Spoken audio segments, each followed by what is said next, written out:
चलिए जी। So this is the six lecture on electricity और आज हम करने जा रहे हैं किरचॉफ्स लॉ। किरचॉफ्स रूल के नाम से जाना जाता है। वी हैव टू लॉज या two rules of Kirchhoff's. One that relates the current in the circuit, जिसको हम किरचॉफ्स करंट लॉ के नाम से जानते हैं। जनरली हमारे सिलेबस में हम we referred it as Kirchhoff's first law. जो दूसरा लॉ है, second law, it relates the voltage around a loop around in a circuit. उसको केवीएल के नाम से जाना जाता है। अगर आप इंजीनियरिंग की तरफ जा रहे हो या डिफरेंट बुक्स या डिफरेंट चीजें लेक्चर्स वगैरह आप रेफर करें तो वहां पे कहीं केसीएल या केवीएल मतलब किरचॉफ्स करंट लॉ या किरचॉफ्स वोल्टेज लॉ इसको रेफर किया जाएगा। एंड हम इसको रेफर कर रहे होंगे एज किरचॉफ वोल्टेज लॉ या किरचॉफ सॉरी फर्स्ट लॉ और सेकेंड लॉ। तो ये याद रखना, वो मेंशन नहीं करेगा कि करंट की बात करें वोल्टेज की, आप खुद याद रखना कि फर्स्ट लॉ कौन सा था, सेकंड लॉ कौन सा था। लॉस की जो इन्फॉर्मेशन है, जो लॉस के अंदर बातें कर रहा है वो इंतहाई बेसिक किस्म की सी बातें हैं जो हम ऑलरेडी जानते हैं, डिस्कस कर चुके हुए हैं। काफी ज्यादा सीरीज पैरेलल को समझने के लिए हमने पढ़ी थी, ईएमएफ पोटेंशियल डिफरेंस को समझने के लिए पढ़ी थी। वो सारी बातें हम कर चुके हैं, बस अब उसको एक शेप डाउन कर रहे हैं और फिर उसके थ्रू हम सर्किट्स को सॉल्व करेंगे। Would it make any difference जिस तरह हम अब तक सर्किट ओ लेवल्स वगैरह में सॉल्व करते हुए आ रहे थे, क्या इससे थोड़ा सा डिफरेंसेस, स्लाइटली मैथमेटिकल डिफरेंसेस हैं। तो कहीं पे आपको लगेगा यार ये बड़ा लंबा सा मेथड हो गया, तो सिंपली जो ओ लेवल्स में कर रहे थे वो सादा सादा सा था, ये तो आसान सा लग रहा था। लेकिन यस, वो आसान था, लेकिन कॉम्प्लिकेटेड सर्किट जब आते हैं आपके पास विद मल्टीपल लूप्स, लूप्स क्या होते हैं ये भी समझना है आज, विद मल्टीपल बैटरीज ये भी देखना है आज। तो ये सारी चीज जब आ जाती है ना आपके पास, तो वहां पर आपको किरचॉफ्स रूल को ही अप्लाई करना होता है। तो let's start with Kirchhoff's law. सबसे पहले we starting with Kirchhoff's first law. Statement लिखेंगे, उसके बाद समझेंगे। आप देखेंगे स्टेटमेंट देख के आपको अंदाजा होगा कि जनाब कितनी सिंपल सी लॉजिकल बात कर रहा है ये, ठीक है ना। तो हम सबसे पहले देख रहे हैं फर्स्ट लॉ। हम इसको फर्स्ट लॉ ऑफ किरचॉफ या किरचॉफ फर्स्ट लॉ से रेफर करेंगे। एंड फॉर रेफरेंस मैं यहाँ पे लिख रहा हूं कि it is also referred as KCL। ठीक है, ये सारी एक्स्ट्रा जो इन्फॉर्मेशन है वो सिर्फ इसलिए बताया दूंगी कभी आप रेफरेंस बुक्स वगैरह या रेफरेंस लेक्चर्स कहीं से देख रहे हो और वहां पे केसीएल का नाम आ जाए, ठीक है ना, तो उसमें आपने घबराना नहीं है। हर सिलेबस का एक अलग क्राइटेरिया होता है, ठीक है ना, तो उस हवाले से हमारे सिलेबस में उसको रेफर नहीं कर रहे। इंजीनियरिंग कोर्सेज वगैरह जो कर रहे होते हैं वहां पे इसको रेफर किया जाता है, किरचॉफ्स करंट लॉ। ठीक है ना, किरचॉफ्स करंट लॉ की स्टेटमेंट क्या है पहले तो ये देख लेते हैं। आप लिखेंगे according to the first law,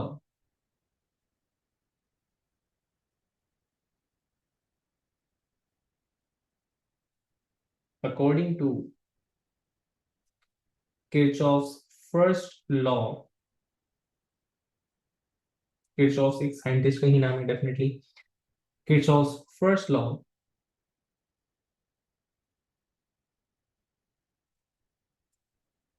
the total current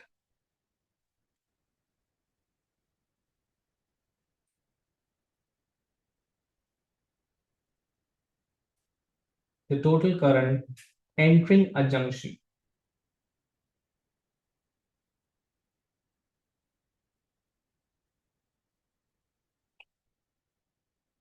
entering junction. Junction कौन सा पॉइंट है जहां पे आपके पास मल्टीपल वायर्स मिल रहे हो, मल्टीपल पाथ से आ रहे हो। Entering a junction is always equal to, always equal to the total current leaving that the same junction। ठीक है, total current leaving the junction।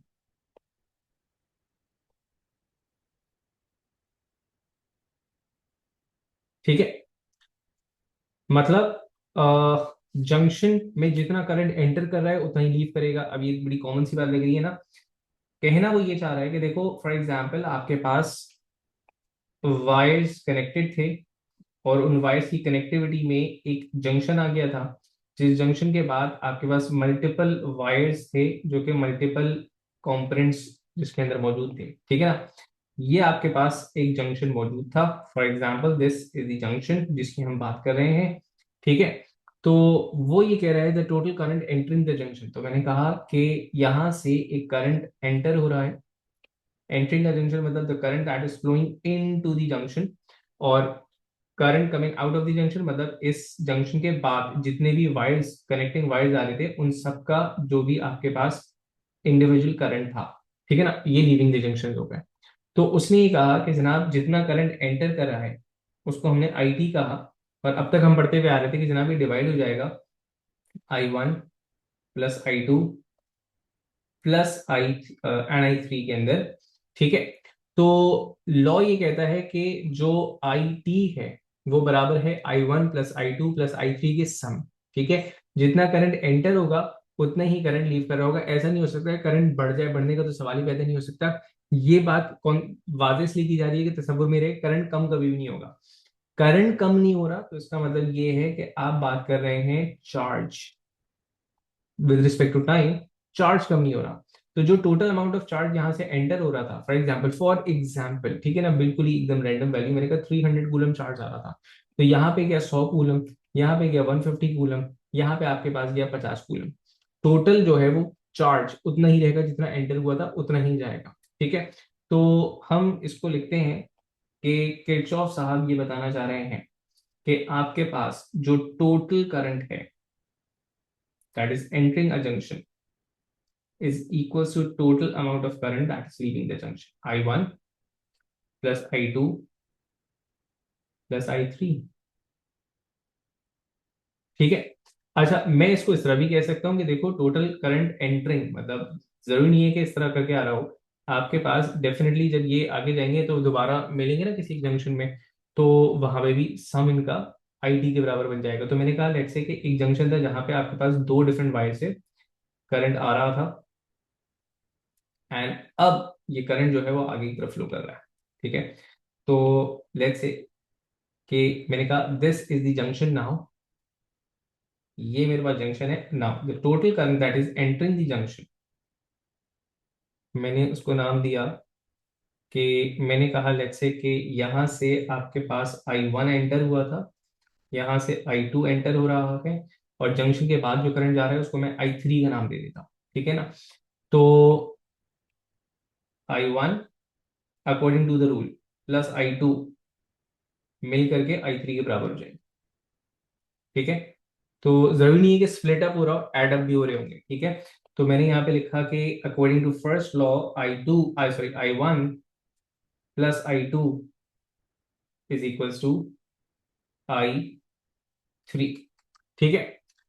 तो total current entering the junction is always equals to the total current leaving the junction. अब इसको मैं rephrase कर सकता हूं, in other words मैं इसको इस तरह भी रीफ्रेज कर सकता हूं कि the net charge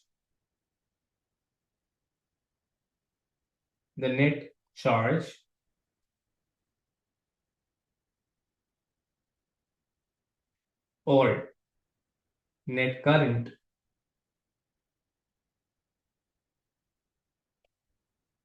at a junction, junction के ऊपर,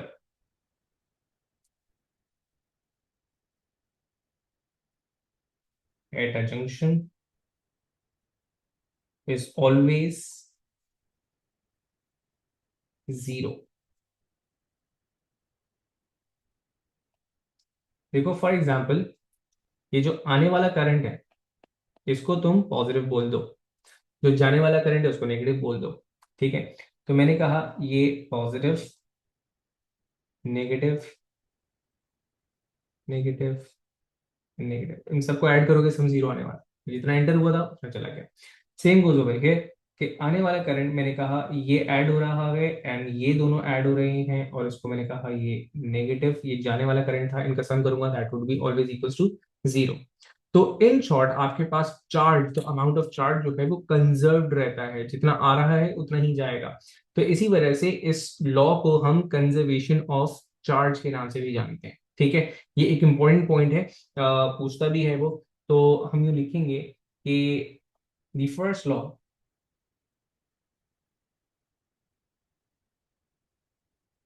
the first law is also referred as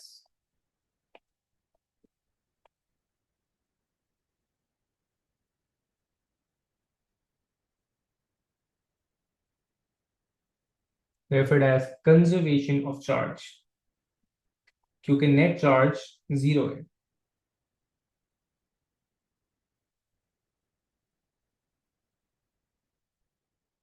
ठीक है सर, क्या ये इतनी बेसिक सी बात बहुत काम की है? बहुत ज्यादा काम की है। जब आपके पास कॉम्प्लिकेटेड सर्किट आएंगे तो आप देखोगे जो बेसिक सी बात है जो कि हम ऑलरेडी जानते थे, ठीक है भाई, बराबर ही होगा जो करंट डिवाइड हो रहा है। तो वो कितनी काम की है वो अभी देखेंगे हम लोग यहाँ पे। तो ये तो हो गया आपके पास फर्स्ट लॉ, बहुत ही सिंपल सा। ठीक है, अब जाते हैं सेकंड लॉ की तरफ। सेकंड लॉ जो कि वोल्टेज के बारे में बातें कर रहा है, तो हम उसको रेफर करते हैं किरचॉफ वोल्टेज लॉ के नाम से। ठीक है, अच्छा ये फर्स्ट लॉ यहाँ पे खत्म नहीं हुआ, हम फर्स्ट लॉ पढ़ेंगे, सेकंड लॉ पढ़ेंगे, और फिर इन दोनों की एप्लीकेशन देखेंगे कि सर्किट में इसको इस्तेमाल किस तरह कर रहे होते हैं। तो देखो यहाँ पे मैं किरचॉफ सेकंड लॉ लगा रहे हैं। पहले हमने कहा सेकंड लॉ, और सेकंड लॉ का another name given to second law is KVL, Kirchhoff's voltage law. ठीक है ना, पहले स्टेटमेंट लिख लो उसके बाद फिर समझते हैं। तो कहता है according to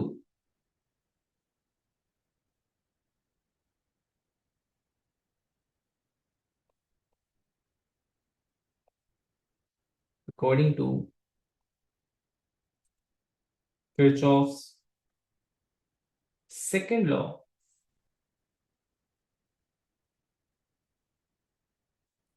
the total EMF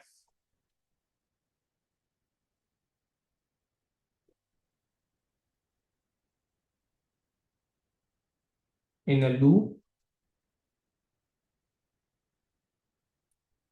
is always equal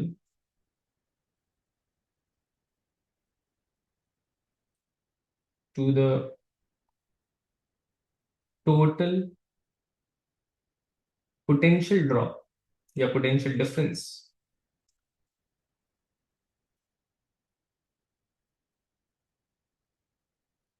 in the same loop।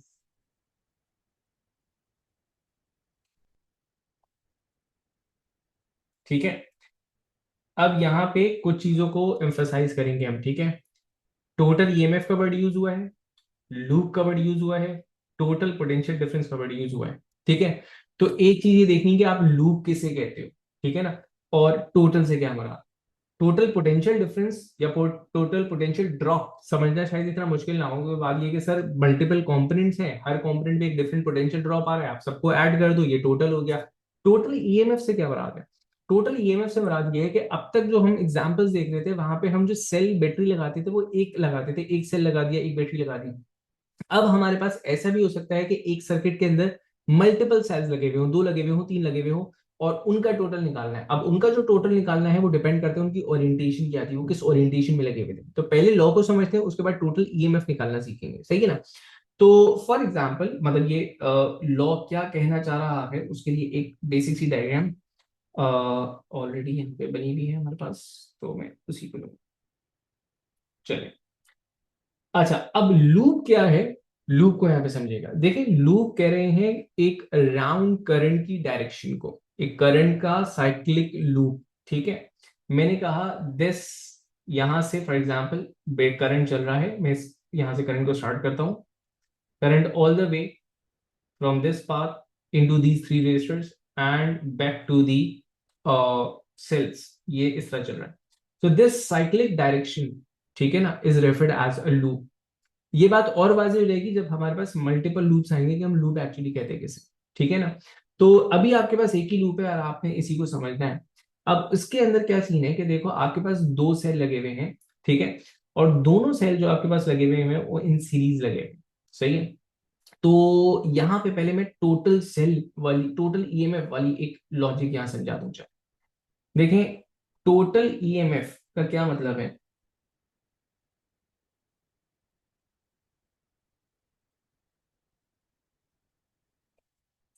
आपके पास सेल या तो सीरीज में लगे हुए हो सकते हैं या फिर पैरेलल में लगे हुए हो सकते हैं। ठीक है, सीरीज में लगे हुए हैं या पैरेलल में लगे हुए हैं, दोनों का इफेक्ट होगा डिफरेंट। मैं पहले पैरेलल की बात कर रहा हूँ क्योंकि उसमें बात थोड़ी सी छोटी है और हमने ज्यादा करनी नहीं है। ठीक है ना, देखो अगर पैरेलल में लगे हुए हैं, ये ओ लेवल से आपने पढ़ रखा हुआ होगा,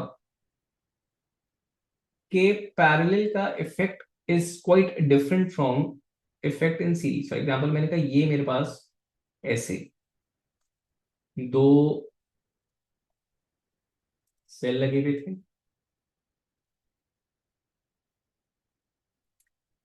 और दोनों थे इन पैरेलल, और दोनों की जो वैल्यू है वो सेम है,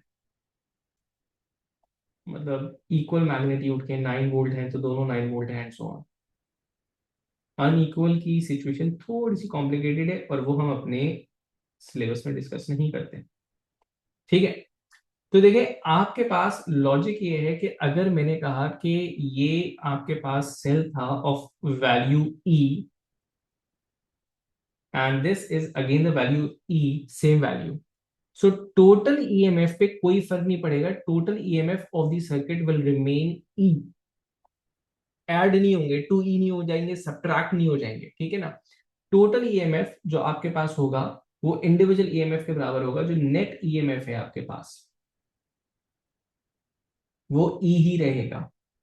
रीजन ये है, रीजन मैंने बार डिस्कस किया कि देखो पैरेलल के अंदर आपके पास पोटेंशियल ड्रॉप जो है वो सेम रहेगा, तो आपके पास दोनों की तरफ से जो वोल्टेज ड्रॉप आ रहा है वो सेम आ रहा है, ठीक है, और पूरे जो सर्किट को वोल्टेज ड्रॉप मिल रहा है जो इन दो पॉइंट्स लाइक से एक्स एंड वाई का ड्रॉप होगा वही पूरे सर्किट को मिल रहा है एंड वो दोनों ही का सेम है, तो कोई फर्क नहीं पड़ रहा इस बात पे।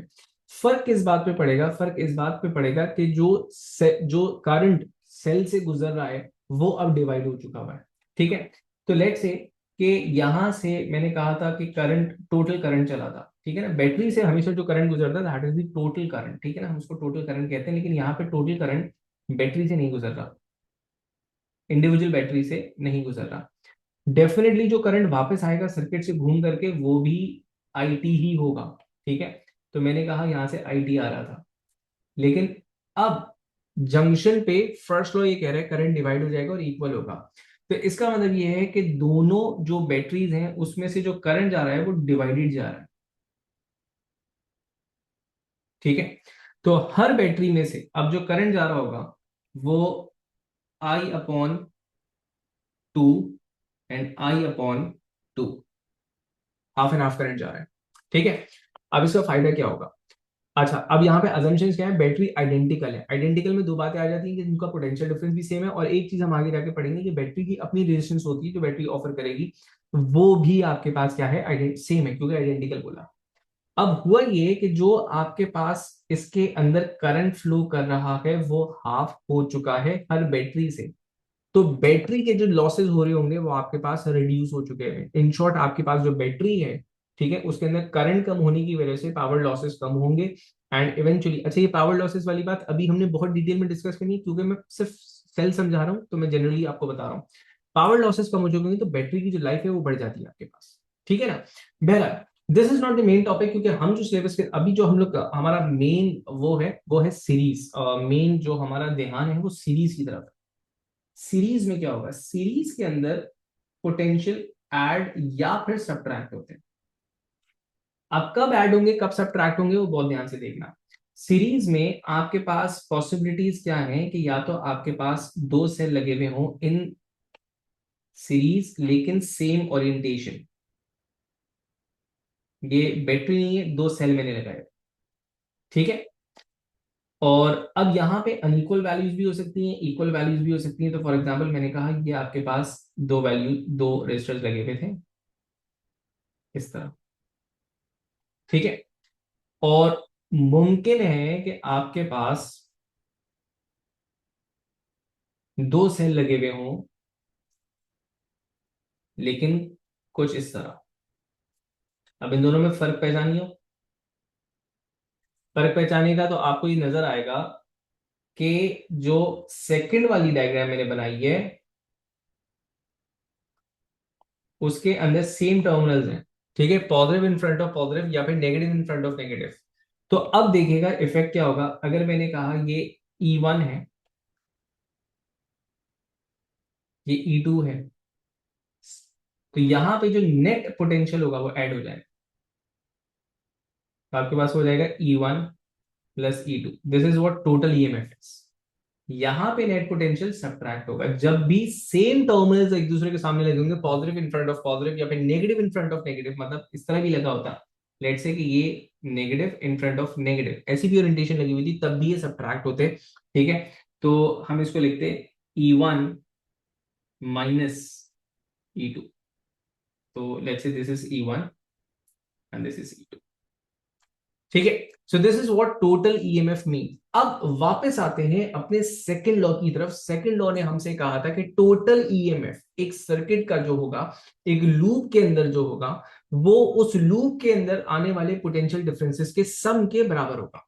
तो काफी ऑब्वियस सी बात यह काफी ऑब्वियस सी बात यह है कि हम लोगों ने जब क्या कहते हैं ईएमएफ एंड पोटेंशियल डिफरेंस समझ रहे थे, तो वहां पे हम लोगों ने एक बात ये कही थी कि जनाब जितना ईएमएफ है वो पोटेंशियल डिफरेंसेस के सम के बराबर है। कुछ इसी टाइप की बात सेकंड लॉ भी कह रहा है। ठीक है, अब इसको अगर यहां पे लगाएं कि सेकंड लॉ को हम अप्लाई किस तरह करते हैं, सम ऑफ ईएमएफ। अब आपके पास जो बैटरी लगी हुई है उनकी तरफ आपने गौर करना है, प्लस एंड माइनस, मतलब बिल्कुल परफेक्ट ओरिएंटेशन में लगी हुई है, दोनों को आप कर दोगे ऐड, तो आपके पास सम ऑफ ईएमएफ जो आ गया ना, that is E1 plus E2। ठीक है, अब पोटेंशियल ड्रॉप जो आ रहा है आपके पास, एक R1 पे आ रहा है दैट इज V1, R2 पे आ रहा है दैट इज V2, R3 पे आ रहा है दैट इज V3। ठीक है, तो हमने लिखा कि V1 plus V2 plus V3। अब ओम्स लॉ यहां पे हम अप्लाई करेंगे। हम यूजली क्या करते हैं, आप इसको इस तरह देखोगे कि देखो इसको मैं किस तरह लिख सकता हूं, एक तो मैं यूं भी लिख सकता हूं कि E1 plus E2 minus V1 minus V2 minus V3 is equal to 0। ठीक है, सर्किट में पोटेंशियल ऐड किया इन दो बैटरीज ने, पॉजिटिव हो गए। सर्किट में पोटेंशियल स्पेंड हुआ इन रेजिस्टर्स पे, ये नेगेटिव हो गए। तो इसको देख करके मैं कह सकता हूं कि जनाब net potential in a loop is always zero. जिस तरह वहां पे नेट करंट या नेट चार्ज को जीरो बोला था, यहाँ पे हम नेट पोटेंशियल को बोल रहे हैं। मैंने कहा इफ दिस इज पॉजिटिव जनाब, क्योंकि ये सर्किट में एनर्जी को ऐड कर रहा है। ठीक है, और ये सर्किट का जो पोटेंशियल है यहाँ पे खर्च हो रहा है, इसको नेगेटिव कह रहा हूं मैं, कि यहाँ पे जनाब स्पेंड हो रहा है, तो मैंने कहा it's always equals to 0। Usually आप देखोगे इसको आई आर के फॉर्म में, किस तरह मैं इसको आप देखोगे E1 प्लस E2, और हम इसको रादर ओम्स लॉ के थ्रू लिखेंगे। ओम्स लॉ ये कहता है कि आपके पास V1 की अगर मैं बात करूं, तो V1 बराबर होगा I R1 के। ठीक है, V2 आपके पास बराबर होगा I R2 के, और V3 आपके पास बराबर होगा I R3 के। I1 I2 I3 क्यों नहीं लिखा, क्योंकि सीरीज सर्किट है बेटा, आई की वैल्यूज तो सेम रहने वाली है। ठीक है, तो लूप में हमेशा आई की वैल्यू, अच्छा डिफरेंट वैल्यूज आ जाएंगी। एक सिंगल लूप अगर है, सीरीज है, तो वहां पे आई की वैल्यू आपके पास सेम आ रही है। तो आप या तो इसको I R1 I R2 I R3 कर सकते हो, या फिर ब्रैकेट ले करके आप लिख सकते हो I × R1 plus R2 plus R3। तो ये एक स्टेप मैंने स्किप कर दिया। आई होप आपको यहां तक तो समझ में आ गया होगा जनाब, पहले आई सबके साथ था और हमने इसको बाहर निकाल के रख दिया। This is what second law is. Second law की एक स्टेटमेंट, एक स्टेटमेंट, एक इंपॉर्टेंट फ्रेज मैंने बोला कि net potential is always zero. तो यस, आप ये कहोगे कि according to second law, in a single loop the net potential is always zero. जितनी एनर्जी आप इनपुट दे रहे हो चार्ज को, चार्ज उतनी एनर्जी खर्च करेगा।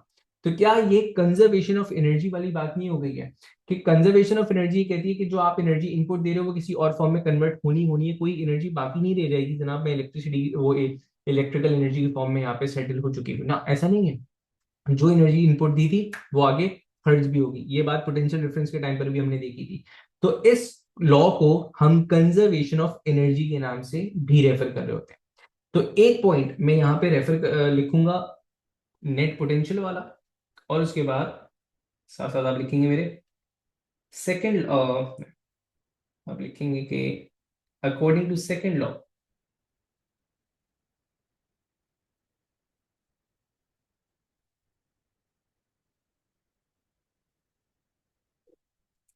net potential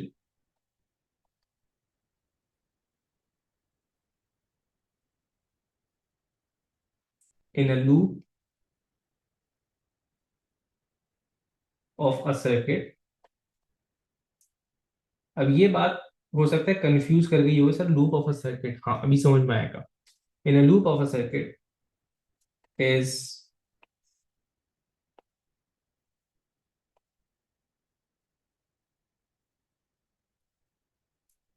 always zero.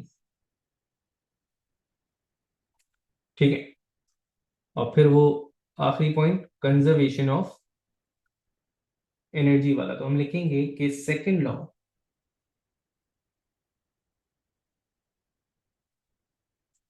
is also referred as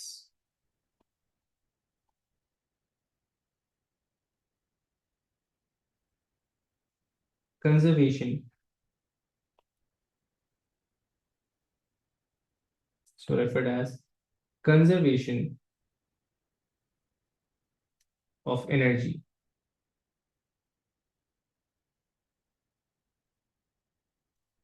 battery की तरफ से जितनी एनर्जी नॉन इलेक्ट्रिकल से इलेक्ट्रिकल में कन्वर्ट हुई थी, हर कंपोनेंट पे जो टोटल एनर्जी इलेक्ट्रिकल से नॉन इलेक्ट्रिकल में कन्वर्ट हो रही है, दैट्स इक्वल. ठीक है, तो नेट एनर्जी, नेट पोटेंशियल आपके पास क्या हुआ, zero. So this is what Kirchhoff second law is. अगर इन दोनों लॉज को अब इन जनरल टर्म्स देखो तो तुम्हें काफी ऑब्वियस सी बातें नजर आएंगी कि यार ये बातें तो हमें ओ लेवल से भी बता दी. ठीक है, लेकिन जैसे मैंने कहा था कि कहीं कहीं जब हमारे पास एक कॉम्प्लिकेटेड सर्किट आ जाता है तो वहां पे हम बाकायदा इन लॉज को अप्लाई कर रहे होते हैं. हमारे पास जो कन्वेंशनल तरीके कार थे, 20 बसो IR को जनरली लगा देने वाले, वो आसानी से हल नहीं करके देते आंसर को, क्वेश्चन को. ठीक है, तो now let's see one of those complicated circuit जिसकी मैं बात कर रहा हूं आपसे. ठीक है, तो अंडरस्टैंडिंग किरचॉफ्स रूल. ठीक है, हम देख रहे हैं अब प्रॉपर एक सर्किट के अंदर Kirchhoff's first and second law दोनों लगाएंगे और उसके बाद हम लूप का भी मतलब समझेंगे यहाँ पे. ठीक है, तो मैंने कहा आप हेडिंग देंगे साथ साथ अंडरस्टैंडिंग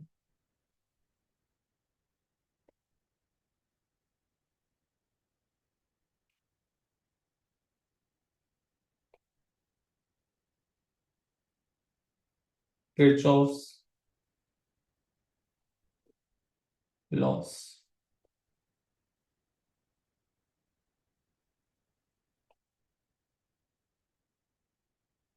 ठीक है जी, अब आपके सामने एक सर्किट लेकर के आ रहा हूं. देखें, सर्किट में आपके पास लेकर आया ये वाला.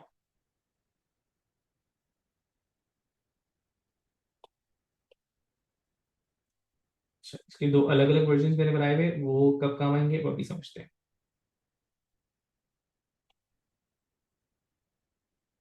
चलो जी, तो देखिए ये आपके पास एक सर्किट है. ठीक है, अब इसको बहुत ध्यान से देखिएगा.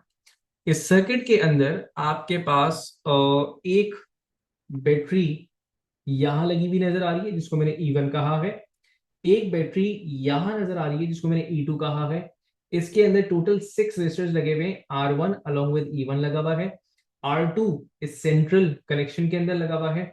R6, R5, R4, सॉरी, हाँ, R1 and R6 are in series. R4 and R5 in series. R2 and R3 are in series. ठीक है, R1, R6, R2, R3, R4, R5 तीनों आपस में पैरेलल है. अगर यहाँ पे ये बैटरी ना होती तब तो इसको without applying any Kirchhoff's law और वो जो मैथमेटिक्स है उसको अप्लाई किए बगैर मैं आसानी से इसको सॉल्व कर लेता. लेकिन मामला बिगड़ा इस बैटरी के लगने से. ठीक है ना, यहाँ पे ये बैटरी लगा दी. अब द पॉइंट इज कि मैं पोटेंशियल ड्रॉप्स वगैरह किस तरह निकालूंगा, मुझे तो पता भी नहीं है कि कौन सी बैटरी मतलब कितना प्रोवाइड कर रही है, मतलब कितनी कौन सी बैटरी ज्यादा होल्ड कर रही है इस वक्त, कौन सी लीड कर रही है. लीड मतलब अभी समझ में आएगा कि हम केसेस ऐसे पढ़ेंगे कि कुछ बैटरी चार्ज वार्ज हो रही होंगी यहाँ पे. तो देखो सबसे पहले करंट की डायरेक्शन या तो गिवन होगी, लेट से नहीं गिवन तो मैंने खुद ही डिसाइड कर लेंगी. ठीक है, अज्यूम कर रहा हूं मैं यहाँ पे, और लेट से कि हमें गिवन है कि देयर इज अ करंट जो E1 है वो बैटरी I1 है जो कि बैटरी E1 से चलता है. ठीक है, there is another current E2 जो कि बैटरी I2 जो कि बैटरी E2 से चल रहा है. Now E1 I1 and I2 are entering a junction और फिर वो यहां से जाते हैं I3 की फॉर्म में। वो R2 और R3 से गुजरता है I3, यहां से फिर अगेन E1 चला जाता है और यहां से अगेन E2 चला जाता है। ठीक है ना।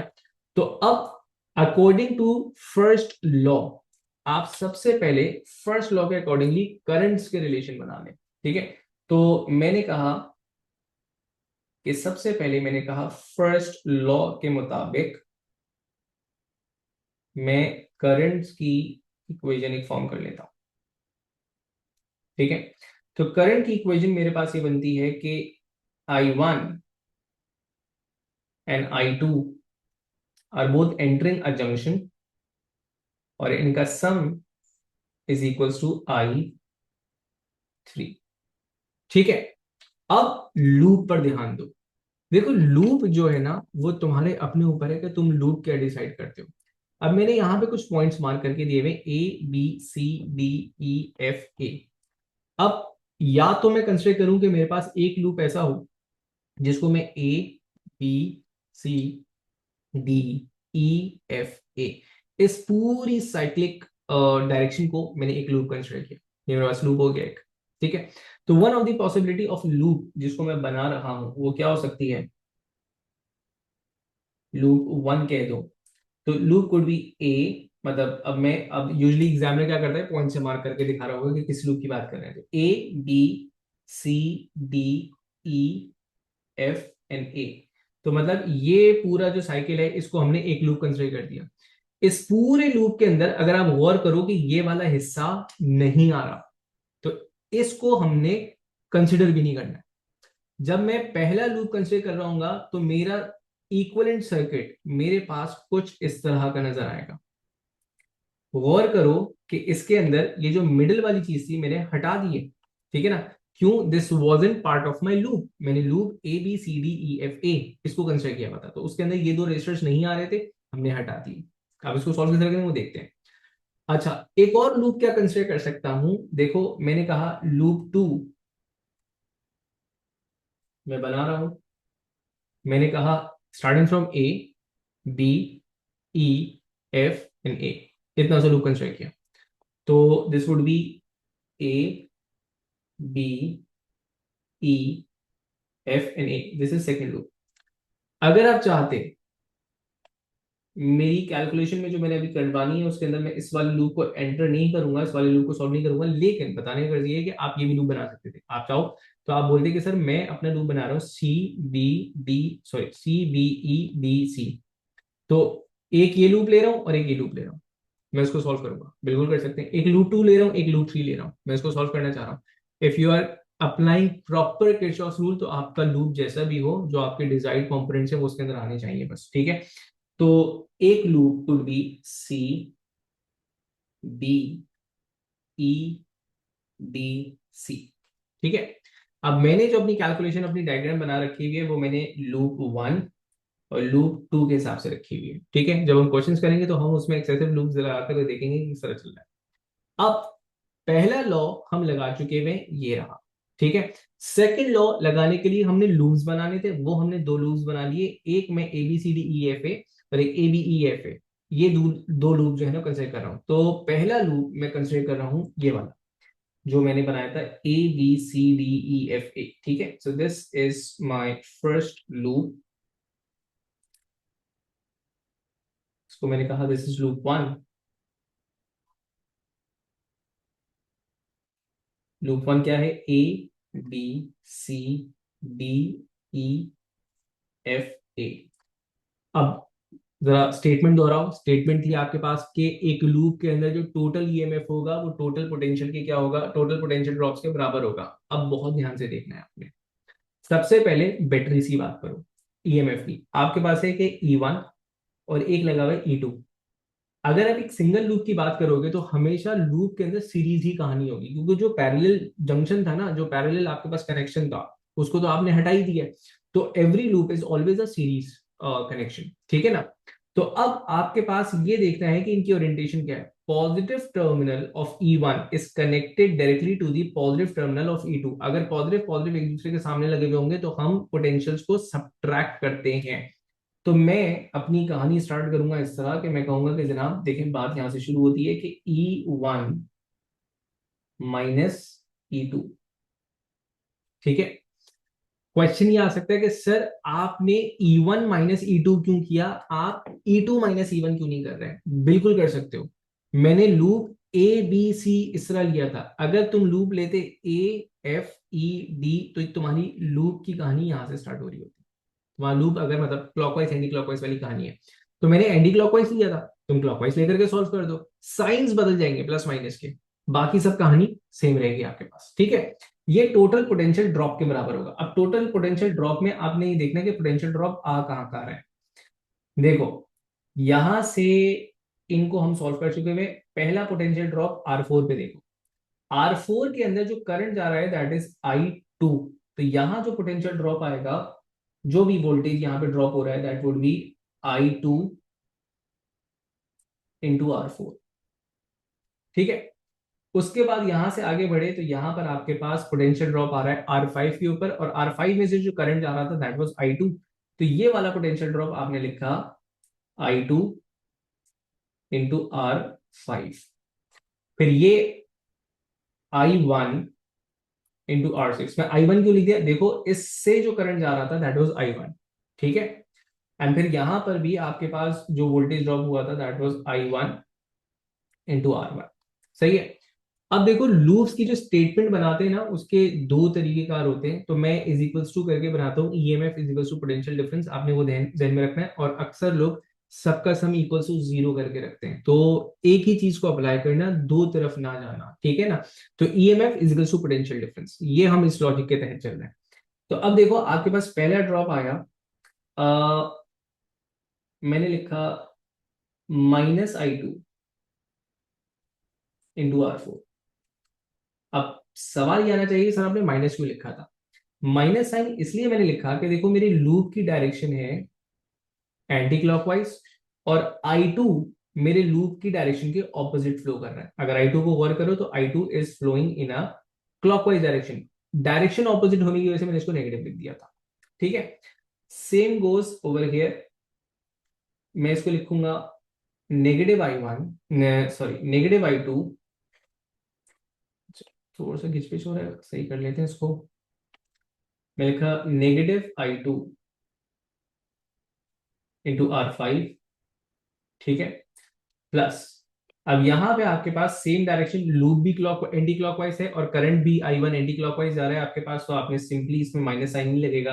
आपने लिखा I1 into R6 plus I1 into R1। ये पूरा लूप आपके पास कंप्लीट हो गया। ठीक है ना। तो टोटल EMF जो था E1 माइनस E2, वो आपके पास तमाम पोटेंशियल डिफरेंसेस के बराबर हो गया। अब यूजुअली हम क्या करेंगे, इस स्टेप के बाद हम अपनी सिंप्लीफिकेशन कर लेते हैं। तो हमने इसको सिंप्लीफाई करके लिख दिया कि जनाब E1 minus E2 is equals to I1 R1 plus R6। Simplify कर दिया मैंने, minus I2 R4 plus R5। अब ये जो मैथमेटिक्स है ना, ये आखिरी स्टेप था, ये तो हर क्वेश्चन में अलग अलग डिफरेंट चल रहा होगा, डिपेंड करता है लूप्स किस तरह बनाए थे।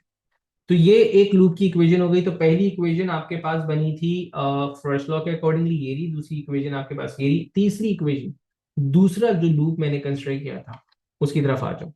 अब मैंने लूप कंस्ट्रक्ट किया था A B E F N A, right. तो इस लूप में एक ही बैटरी है मेरे पास E1, तो प्लस माइनस की झंझट ही नहीं है। लूप में देखो आपके पास एक E1 आ रहा है, R2 आ रहा है, R3 आ रहा है एंड R6 एंड R1। ठीक है, करंट R2 और R3 में से I3 जाएगा, R6 एंड R1 में से I1 जाएगा। तो अब इस वाले लूप को मैं बहुत जल्दी से लिख देता हूं कि ये जो लूप बना मैंने कहा E1 जो आपके पास EMF था that is equal to net potential. तो नेट पोटेंशियल ड्रॉप आपके पास क्या आ रहा है I3। मैं अब इसको डायरेक्टली लिख रहा हूं R2 plus R3 plus I3 आई sorry I1 R6 plus R1। तीन इक्वेशंस बन गई हमारे पास। अब तीन इक्वेशंस को बना के सर करते क्या, तीन इक्वेशंस बना करके साइमल्टेनियसली सॉल्व करते हैं, और जो रिक्वायर्ड क्वांटिटी होती है, जो हमें रिक्वायर्ड वैल्यू चाहिए होती है, वो हम निकालते हैं। Required value could be any current, required value could be any EMF, required value could be any potential drop, could be anything, any resistance value. ठीक है ना, जो भी अननोन वैल्यू होगी वो हम इस तरह सॉल्व करेंगे। अब इस पूरी कहानी को देख करके आपकी बोलोगे कि सर ये तो बहुत ही कॉम्प्लिकेटेड सी बात लग रही है, लेकिन नहीं है, आप यकीन करेंगे नहीं है।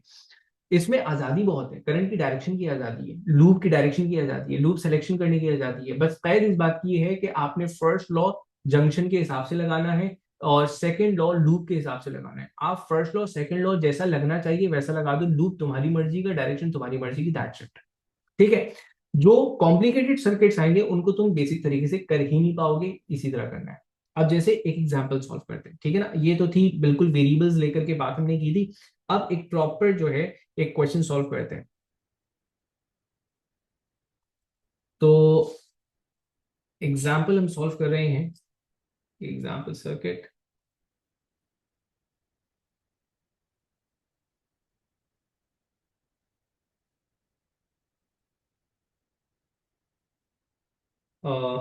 Late me borrow the circuit. अच्छा, मुझे लग रहा था कि आज हम फास्टर की तरफ भी चले जाएंगे, लेकिन डेफिनेटली नहीं जा पाए। कोई मसला नहीं है, एक एग्जाम्पल सॉल्व करेंगे। यहाँ पे हमारा जो नेक्स्ट लेक्चर होगा उसके अंदर हम किरचॉफ रूल वगैरह के मल्टीपल और क्वेश्चन सॉल्व करेंगे। ठीक है, तो ठीक है जी, जस्ट बोरोइंग सर्किट डायग्राम। चलिए,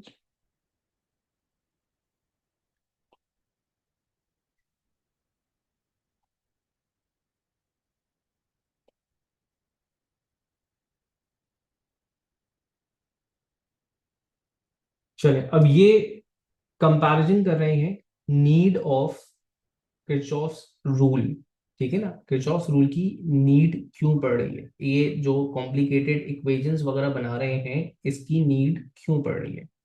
तो देखो, सबसे पहले मैंने एक सॉल्ट सर्किट में आपको दिखा रहा हूँ। ठीक है, इस सॉल्ट सर्किट के अकॉर्डिंग ये बिल्कुल ओ लेवल स्टाइल का एक सर्किट है आपके पास। ठीक है, उसमें इसने आपसे बोला कि यार देखो, दो सेल लगे हुए थे दोनों साथ साथ और सेम ओरिएंटेशन में, 2 वोल्ट्स एंड 2 वोल्ट्स की, प्लस माइनस थी, तो इनकी कलेक्टिव पोटेंशियल हो गया 4 वोल्ट्स। आपके पास I1 यहां से चला, एक लूप के अंदर आपके पास दो रेजिस्टर्स लगे हुए हैं 10 एंड 10 ओम्स के, और एक लूप के अंदर आपके पास अनदर लूप में 20 लगा हुआ है। तो लूप का तो वर्ड यहाँ पर आया नहीं था अब तक, जो ओ लेवल स्टाइल के क्वेश्चन थे, तो हम ये बोलते थे कि जनाब तीन रेजिस्टर्स हैं जो पैरेलल में लगे हुए हैं। हमें इतना पता है कि जो पोटेंशियल बी और ई का है वो वही है जो बैटरी का है, क्योंकि यहाँ पर कोई ड्रॉप नहीं है, पैरेलल लगा हुआ है। तो इन दोनों को टोटल पोटेंशियल मिल रहा है 4 वोल्ट्स, क्योंकि बैटरी के पैरेलल है, और ये भी डायरेक्टली बैटरी के पैरेलल है, तो इसको जो पोटेंशियल मिल रहा है दैट इज ऑल्सो 4 वोल्ट्स। अब हमसे कहा जाता है कि जनाब आप रेजिस्टेंस की वैल्यू या करंट की वैल्यू या कोई भी एक डिजायर्ड वैल्यू आप निकाल लें। तो सबसे पहले मैंने देखा कि जनाब ये जो ऊपर वाला मेरे पास सर्किट है, ठीक है, इसकी जो टोटल रेजिस्टेंस मेरे पास आएगी दैट वुड बी 20, और जो नीचे वाला है इसकी टोटल 20 है। 20 इन पैरेलल विद 20, सर्किट की टोटल रेजिस्टेंस आ गई 10 ओम। ठीक है, अब इससे मैं सर्किट का टोटल करंट निकाल रहा हूं। तो मैंने कहा कि यहां से मैं इसको दोबारा सॉल्व कर दूं, ताकि मैंने यहां पे कहा कि सर्किट का जो टोटल रेजिस्टेंस है दैट इज 10 ओम्स। ये जल्दी से किस तरह के, ये हम लास्ट लेक्चर में देख चुके हैं। ठीक है, अब मैं सर्किट का टोटल करंट निकाल रहा हूं। सर्किट का टोटल करंट मेरे पास आ गया V over total voltage over total resistance कर कर आएगा। अगर टोटल निकाल रहा हूं तो टोटल वैल्यूज लेनी है। टोटल पोटेंशियल आपके पास सर्किट का था 4 वोल्ट, टोटल रेजिस्टेंस आपने 10 निकाली थी, तो ये आपके पास हो गया कितना, 0.4। ठीक है, 0.4 एम्पियर आपके पास सर्किट का टोटल करंट है। अब हर जंक्शन के अंदर जो रेजिस्टेंस की वैल्यू वो सेम देखा जाए, कि देखो यहां पर भी आपके पास 20 टोटल है, यहां पर भी 20 है, तो जो I2 एंड I3 डिवाइड होंगे वो हाफ एंड हाफ डिवाइड हो जाएंगे, ये बात भी हम डिस्कस कर चुके हैं। तो ये भी हमने जल्दी से देख लिया कि I2 एंड I3 दोनों बराबर हैं, क्योंकि इनकी रेजिस्टेंसेस सेम है, और ये हो गया आपके पास 0.2 एम्पियर्स। ठीक है, अब इसके अक्रॉस पोटेंशियल तो था ही 4 वोल्ट, क्योंकि डायरेक्टली बैटरी के पैरेलल लगा हुआ था। इनके अक्रॉस जो वोल्टेज था वो टोटल 4 था, दोनों की वैल्यू सेम है, तो ये हम डिस्कस कर चुके हैं कि वोल्टेज भी इक्वली वो होगा डिवाइड। तो मैं कहूंगा V1 is equal to V2, और ये जनाब आपके पास हो जाएगा 2 वोल्ट्स। खत्म हो गया सर्किट, आपने इजीली इसको सॉल्व कर दिया। ये था बहुत सिंपल सा सर्किट, किरचॉफ रूल लगाने की जरूरत नहीं पड़ी। अब अगर आपके पास एक कॉम्प्लिकेटेड सर्किट आती है जस्ट लाइक दिस वन, यहां पर आप विदाउट लूप बनाए कहानी नहीं कर सकते। रीजन बताऊं क्या है? रीजन ये है कि देखो, ये फॉर एग्जांपल सर्किट है। इस सर्किट के अंदर आपके पास एक 6 वोल्ट की बैटरी लगी हुई है, इस लूप के अंदर एक 2 वोल्ट की बैटरी लगी हुई है इस लूप के अंदर। ये दोनों में से जो करंट आ रहा है, 6 वोल्ट में से करंट आया I1, यहां से जो करंट आ रहा है दैट इज I2, और वो एक्स वाई जंक्शन के अंदर ट्रैवल कर रहा है, उसको मैंने नाम दिया I3 का। ठीक है, I3 एक्स और वाई के दरमियान एक 5 ओम का रजिस्टर लगा हुआ है, इसके ऊपर एक वोल्टेज ड्रॉप आ रहा होगा। फॉर एग्जाम्पल हमसे कहा गया कि यार ये वी एक्स वाई ही निकाल करके दे दो। तो अब यहां पर आप अपने जो कन्वेंशनल ओ लेवल्स वाले मेथड थे वो नहीं लगा पाओगे। क्यों? क्योंकि अगर सिर्फ इसको देखते हो तो इसका भी कुछ ना कुछ इनपुट है, सिर्फ इसको देखते हो तो इसका भी कुछ ना कुछ इनपुट है, दोनों लूप्स बराबर है। अब मैं सबसे पहले यहाँ पे किरचॉफ फर्स्ट लॉ लगाऊंगा, फिर सेकंड लॉ लगाऊंगा। फर्स्ट लॉ ये कह रहा है कि देखो I1 इधर से, I2 इधर से, दोनों इस जंक्शन पे एंटर होके इधर जाएंगे। यहां से I1 निकल जाएगा, यहां से वापस I2 अपने रास्ते आ जाएगा, तो इस जंक्शन पे दोबारा वो डिस्ट्रीब्यूट हो जाएंगे। तो फर्स्ट लॉ सबसे पहले लगाओ। फर्स्ट लॉ ये कहता है हमारी इस सिचुएशन में, अकॉर्डिंग टू फर्स्ट लॉ, मैं ये कहूंगा भाई साहब कि I1 plus I2 is equals to I3। First law का काम खत्म हो गया। ठीक है, ये एक इक्वेशन आपने फर्स्ट लॉ को यूज करते हुए लगा दी। अब बात आती है सेकेंड लॉ की। तो सेकेंड लॉ में आपने लूप्स डिसाइड करने हैं। मैंने प्री डिसाइडेड लूप्स रखे हुए थे, आप कुछ और ले सकते थे। देखिए, एक लूप मैंने लिया, ये जो पर्पल डॉटेड लाइन से मार्क किया हुआ है, जिसके अंदर ये पूरा हिस्सा आ रहा है, सिर्फ ये एक्स वाई वाला जो सेल है ये इस लूप का हिस्सा नहीं है। ठीक है, ये मैंने लूप 1 कंसिडर कर लिया।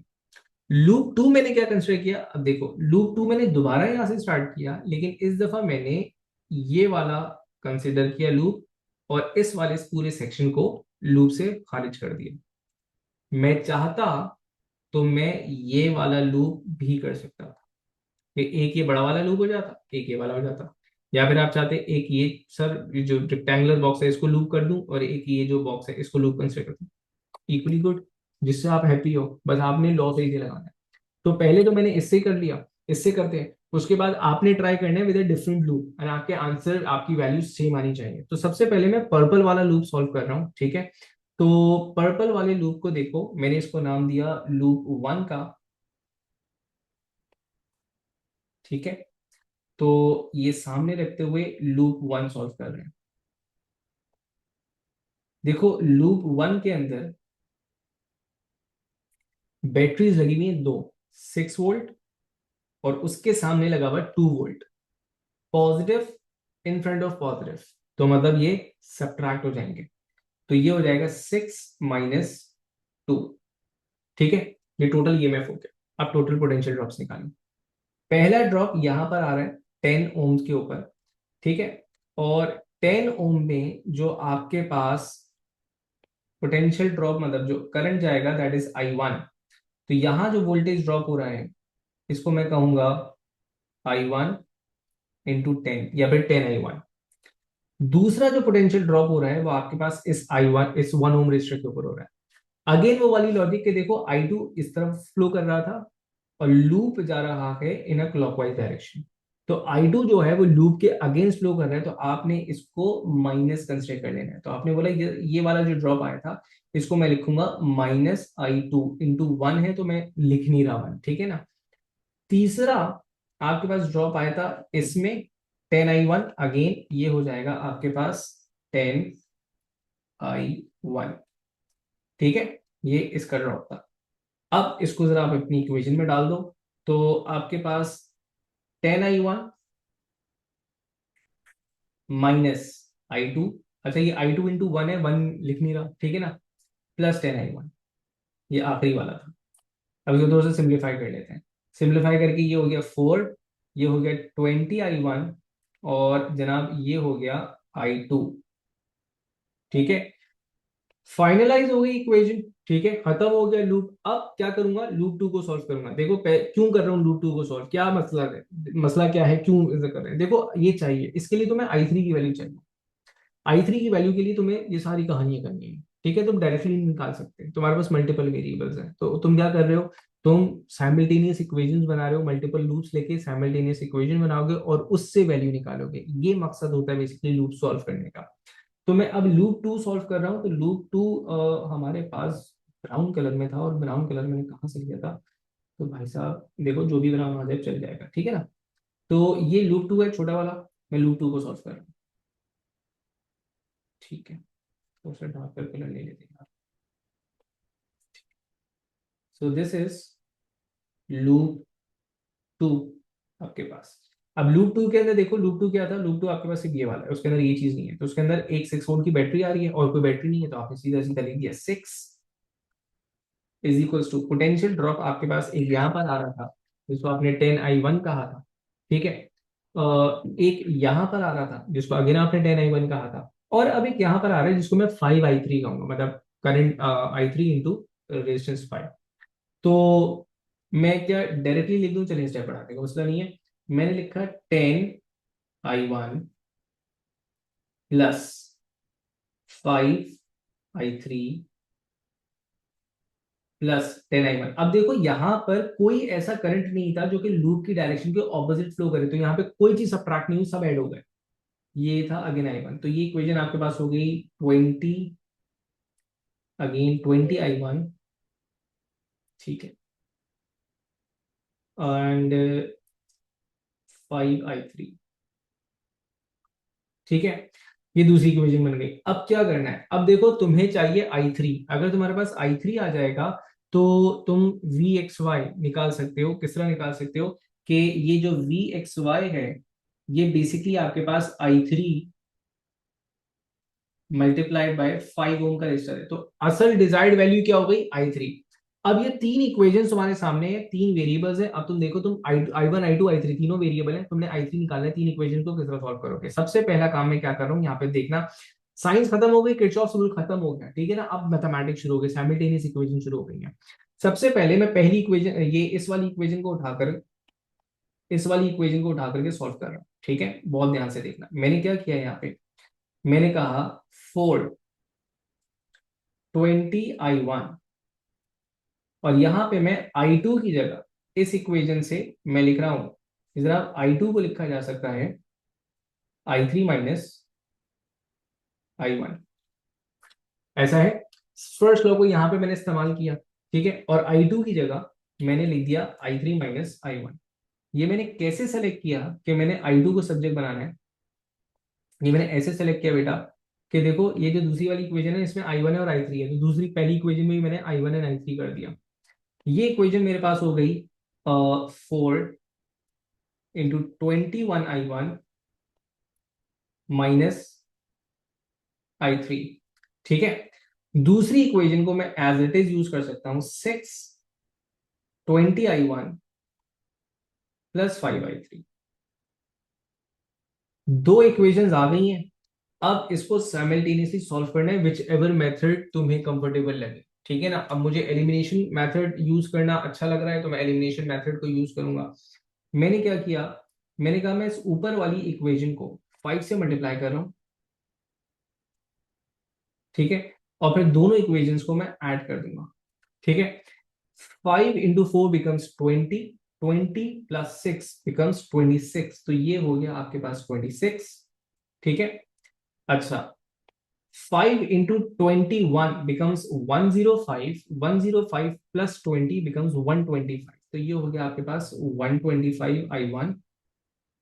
ठीक है, अच्छा यहाँ पे 5i3 minus 5i3 plus 5i3 cancel out हो जाते हैं, तो इसको हमने कैंसिल आउट कर दिया। अब देखो मेरे पास i1 की इक्वेशन, i1 की वैल्यू आ गई। i1 की वैल्यू मेरे पास आई 26 ओवर 125 एम्पेयर्स। मैं चाहूं तो उसको यहाँ पे सिंप्लीफाई भी कर सकता हूँ, लेकिन अकलमंदी का मुजाहिरा ये है कि डिजायर्ड वैल्यू ये नहीं है। आगे आपने आई थ्री की वैल्यू निकालनी है तो आप इसको एज इट इज यूज कर लो फ्रैक्शन की फॉर्म में, ताकि जितना डेसिमल प्लेसेस में मसलन मिसाइल कम करोगे, आंसर जो है वो आपका एक्यूरेसी के करीब आएगा। अब मैं आई थ्री के लिए सॉल्व कर रहा हूँ। फॉर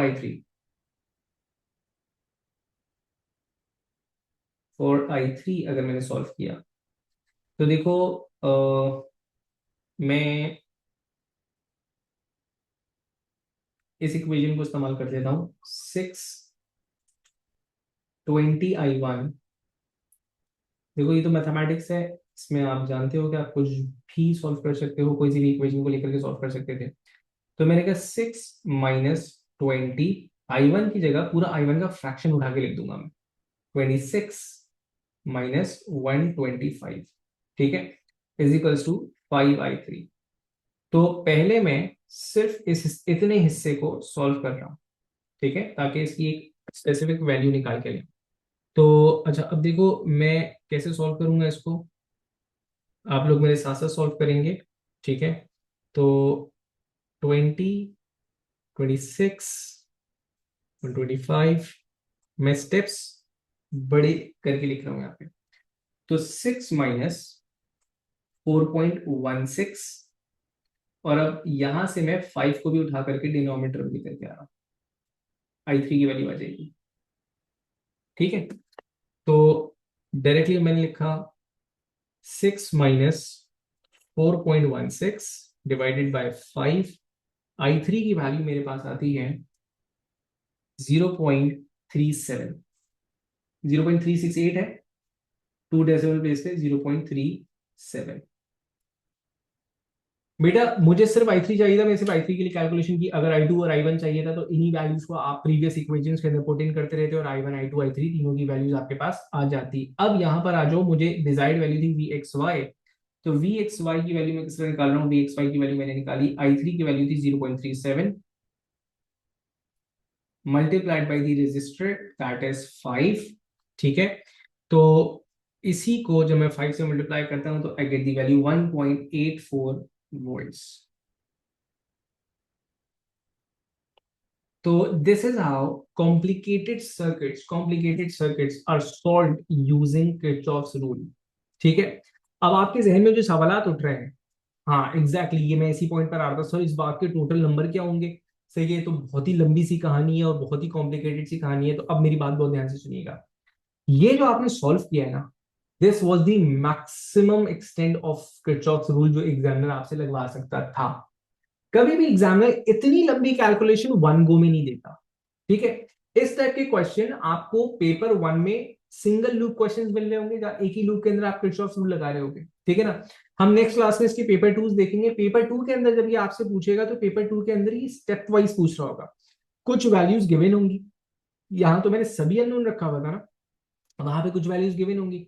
पार्ट ए में उसने बोला रिलेशन बिटवीन करंट बता दो, पार्ट टू में उसने बोला रिलेशन बिटवीन लूप वन बता दो, एक पार्ट में बोला, तीसरे पार्ट में कुछ वैल्यूज दे करके एक करवा दिया।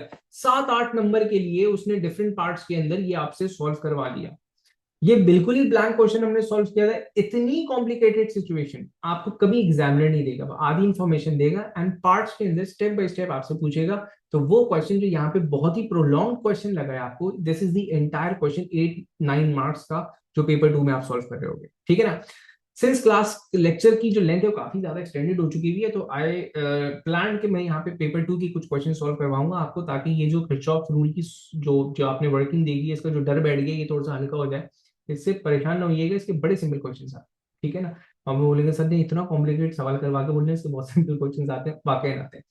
तो नेक्स्ट लेक्चर जो हमारा कल का लेक्चर होगा उसके अंदर हम पेपर टू सॉल्व कर रहे होंगे, एंड कुछ पेपर वन स्टार्ट में पेपर टू से करूंगा ऑफ किरचॉफ्स रूल, ताकि आपको समझ में आएगा कि एग्जामिनर इसको एक्चुअली किस तरह पूछता है, ठीक है। नेक्स्ट लेक्चर में मिलते हैं।